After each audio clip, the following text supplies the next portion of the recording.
Ya teman-teman, di soal 1 ini kita diminta untuk melihat ringkasan isi cerita pada teks 1. Teks 1-nya sudah saya coba pisahkan di sini ya. Supaya lebih menghayati lagi, coba kita baca lagi deh teks 1-nya bareng-bareng ya. Panas terik masih terus memanggang kampungnya. Juga kampung-kampung lain di pinggir sungai itu mengepul dari hutan-hutan di luar kampung yang sudah banyak terbakar.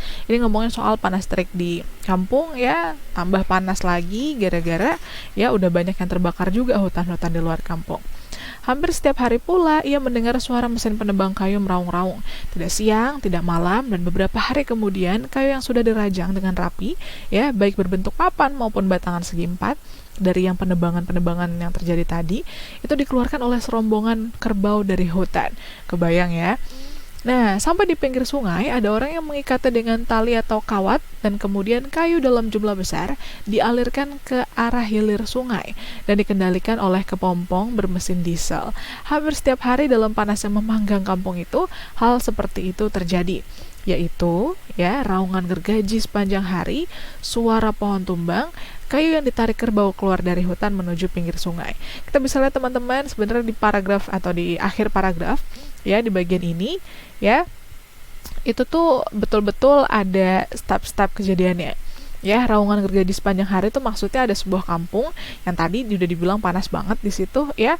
Itu tuh terjadi ya penebangan-penebangan di situ, ya. Terus suara pohonnya itu tumbang juga kedengeran, berarti memang ada penebangan pohon-pohon yang besar, kayunya ditarik sama kerbau gitu, kemudian dialirkan lewat pinggir sungai. Berarti kampungnya itu sendiri dekat pinggir sungai, ya. Oleh karena itu teman-teman, ringkasan dari cerita tersebut adalah kita harus lihat poin-poin yang paling penting, ya. Dengan baca satu kalimat itu kita tahu garis besar cerita harusnya gitu. Pilihannya kenapa bukan A? Hampir setiap hari pula ia mendengar kayu, ya suara mesin penebang kayu meraung-raung. Nah kalau ini teman-teman, cuma suaranya aja. Ini ya cuma salah satu step ya, ini bukan ringkasan. Ini salah satu step, ya yaitu suara mesin ya, suara pohon tumbang, suara mesinnya juga, sama kayu ditarik kerbau. Bravo, hampir setiap hari dalam panasnya memanggang kampung ini hal seperti itu terjadi, raungan gaji terus-menerus, gergaji maksudnya. Ini seolah-olah cuma penebangan aja, nggak sampai step akhirnya gitu. Delta sama Eko juga nggak ngomongin step yang lengkap, oleh karena itu jawabannya adalah Charlie. Di sebuah kampung dekat pinggir sungai yang dipanggang panas matahari, kampungnya ada, kondisi kampung yang panas banget ada, ya penebangan kayu atau pohonnya itu disebutin juga, ya setiap hari itu disebutin. Pinggir sungainya itu udah cukup mewakili tadi, ya penebangan itu berarti nanti ujung-ujungnya itu akan berhubungan sama pinggiran sungai, ya. Jawabannya nomor 21 adalah Charlie, teman-teman. Kita akan masuk ke soal yang berikutnya. Semoga soal ini tidak terlalu susah untuk kalian. Ya teman-teman, kalian masih sering gak sih belajar majas ya? Majas itu keren banget loh, karena adanya di bahasa Indonesia, ya kan? Nah, ngomongin soal majas, teman-teman, majas itu ya adalah gaya bahasa tertentu, ya, yang membuat kata atau kelompok kata bermakna kiasan. Nah, kira-kira gaya kata atau makna yang mengandung, atau bukan kata atau makna ya, tapi kata dalam kalimat ini atau kalimat yang di dalamnya itu ada kata-kata yang membangun sebuah makna kiasan sehingga dia fix banget merupakan majas alias gaya bahasa tuh kira-kira yang mana. Nah itu udah kelihatan banget kalimat 1. Matahari sedang mencium lembah-lembah gunung ketika aku terbangun pagi itu. Matahari sedang mencium lembah-lembah, teman-teman, kan gak literally mencium ya, tapi maksudnya sinarnya itu mengenai lembah-lembah. Nah, ini udah mulai pakai gaya bahasa. Ya, matahari ya digambarkan di sini seolah-olah melakukan hal yang dilakukan oleh manusia. Majasnya adalah personifikasi. Jadi jawabannya adalah alfa. Ingat-ingat, majasnya personifikasi. Ya, personate ya. Jadi seolah-olah tuh meniru kelakuannya manusia. Ya, 2 nggak ada majasnya, menikmati pemandangan biasa sungguh menawan. Lalu 3, penduduk desa masih bersahaja saling senyum tegur sapa, itu nggak ada gaya bahasa tertentu. 4, mereka bersama-sama turun ke sungai. Lalu 5, sungai yang airnya masih jernih jauh dari tercemar. Itu nggak ada kata-kata kiasannya, atau nggak ada gaya bahasa, nggak ada majasnya. 22 jawabannya adalah alfa. Mudah ya, mudah-mudahan ya. Kita akan masuk ke soal yang berikutnya. Nah, kalau kalian ngeliat soal nomor 22 tadi, ya teksnya masih sama teman-teman, ya kita masih ngomongin soal matahari yang mencium lembah-lembah gunung tadi, tapi kali ini yang ditanya adalah nilai sosialnya. Nah, nilai sosial dalam kutipan teks itu tuh apa sih gitu? Ngomongin soal nilai sosial teman-teman, nilai sosial dalam sebuah karya itu sebetulnya adalah nilai yang berkaitan dengan kehidupan keseharian masyarakat yang diceritain ya di dalam karya tersebut gitu. Nah, oleh karena itu nilai sosial, nilai yang berbau keseharian masyarakat itu udah kelihatan banget di sini. Ada di kalimat yang mana? Nah, ada di kalimat yang ketiga. Penduduk desa masih bersahaja, senyum, bertegur sapa, kayak gitu. Ya, jadi jawabannya lebih ke Charlie. Kehidupan desa yang bersahaja dengan penduduk yang ramah saling tegur sapa gitu. Ya, bukan Alpha, bukan Bravo, bukan Delta, bukan Echo. Teman-teman kalau misalnya kita lihat Alpha, Bravo, sama Delta, itu kan gambaran dari latar yang ada dalam cerita. Berarti dia tuh nilainya lebih ke intrinsik ya, latar gitu. Terus yang Echo juga lebih ke latar. 23 makanya jawabannya Charlie. Nilai yang berbau kemasyarakatan. Kita kan masuk ke soal yang berikutnya. Nah teman-teman, di soal yang satu ini kita diminta untuk menemukan hal yang berupa penilaian yang sesuai sama isi teks. Ya, nah diperhatikan ya untuk soal-soal yang berbau US seperti ini teman-teman. Kalimat pernyataan yang tepat ya berupa penilaian itu tuh biasanya tuh adalah ini nih ya, kalimat yang mengandung tanggapan positif atau netral atas karya.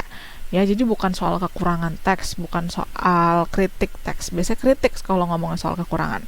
Ya, tapi kalau ditanya ini adalah penilaian yang sesuai, biasanya itu dia antara ngomongin kelebihannya atau tanggapan positifnya karya, atau ya netral-netral aja, ngasih tahu oh karya ini adalah karya yang gimana gitu.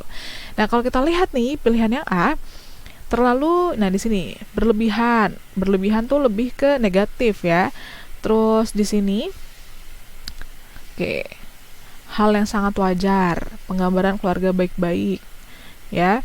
Nah, di sini kayaknya ya ngasih tahu bahwa ini kayaknya filmnya biasa-biasa aja, sangat wajar lah, nggak ada yang istimewa gitu. Itu lebih ke kritik tuh. Lalu kalau Charlie, sesuatu yang sangat biasa digambarkan dalam film. Ini juga ngomongin karyanya nggak ada yang menarik, ya. Nah, Delta, film Rumah Tanpa Jendela memberikan pembelajaran kepada penonton terhadap rasa syukur atas kondisi yang diberikan Tuhan kepada kita. Ini titiknya netral teman-teman ya, dan ngomongin hal positif dalam ulasan gitu. Atau hal positif dalam karya ya, penilaian yang sesuai sama isi teks. Jadi yang dinilai itu kalau kita nyari kalimat penilaian biasanya antara netral sampai hal positif, jadi nggak ada kritiknya. Kalau Echo, yang lazim digambarkan ya dalam film adalah sesuatu yang biasa terjadi, yang bisa terjadi dalam kehidupan. Nah, ini juga teman-teman, yang lazim digambarkan dalam film sesuatu yang bisa terjadi dalam kehidupan, bahwa upaya memperkaya diri sendiri tanpa peduli si miskin ya. Nah, ini teman-teman ngomongin bahwa hal di film tuh adalah hal yang lazim-lazim aja, sama-sama ngomongin film itu tidak terlalu istimewa. Udah gitu nggak ada film itu film apa gitu. Yang E itu agak lebih lemah dibandingkan Delta. Kalau kalian sempat ngerasa jangan-jangan E gitu ya. Jadi Delta jauh lebih kuat, ada nama filmnya juga, kemudian lebih ke positif, dia menilainya, netral juga, nggak ada kritik-kritiknya. 24 jawabannya adalah Delta. Kita akan masuk ke soal yang berikutnya. Nah teman-teman, kalau misalnya ngomongin soal karya gitu ya, dalam suatu karya tuh terdapat kata yang muncul dengan memuat makna yang bersifat simbolik alias kiasan biasanya. Nah, dalam kutipan cerita pada soal, kata rel itu bukan mengacu kepada rel secara harfiah, ya kan? Ia selalu berjalan di atas rel. Jadi maksudnya itu kalau kalian baca secara cepat dan lengkap di sini, bukan berarti si orangnya itu berjalan menyusuri rel kereta atau rel apa gitu ya, bukan kayak gitu. Ya, tapi ya di situ kata tersebut digunakan untuk menggambarkan watak seseorang, yakni berjalan di atas rel itu, ya. Intinya itu adalah tokoh digambarkan berdiri, kemudian berjalan di atas segala hal yang telah ditentukan, alias segala ketentuan yang sudah berlaku, lurus dia jalan di situ, tidak menyimpang. Jadi dia berjalan di atas hal-hal yang sudah dijadikan ketentuan tanpa menyimpang lagi. Jadi 25 rel itu maksudnya adalah Bravo. Dia berjalan di atas ketentuan-ketentuan yang sudah ditentukan. Ya, oleh karena itu bukan rel beneran ya teman-teman ya. Bukan kebiasaan, karena kebiasaan tuh belum tentu berhubungan sama hal yang ditentukan. Ya, bukan keinginan. Keinginan tuh lebih ke diri sendiri. Kalau ketentuan kan lebih ke hal yang berlaku setelah disepakati. Kalau keputusan tuh biasanya diambil setelah ada diskusi dulu gitu ya. Ini bukan ngomongin soal keputusan, karena keputusan tuh biasanya ada hal kenapa, hal istimewa biasa, terus kita putuskan di hari atau di momen itu, yang momentum banget kalau keputusan sih. Ini kan kalau berjalan di atas rel ya, yang sehari-hari dilakukan, ya. di atas track yang benar gitu. Berarti ketentuan.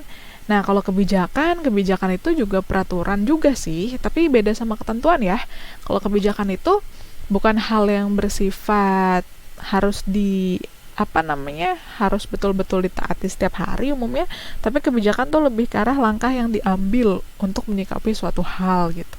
Nah, kalau ini kan berjalan di atas rel tuh maksudnya berjalan di atas track yang benar, yang seharusnya yang ditentukan. Jadi jawabannya lebih ke Bravo 25. Mudah-mudahan gak terlalu sulit, kita masuk ke soal yang berikutnya.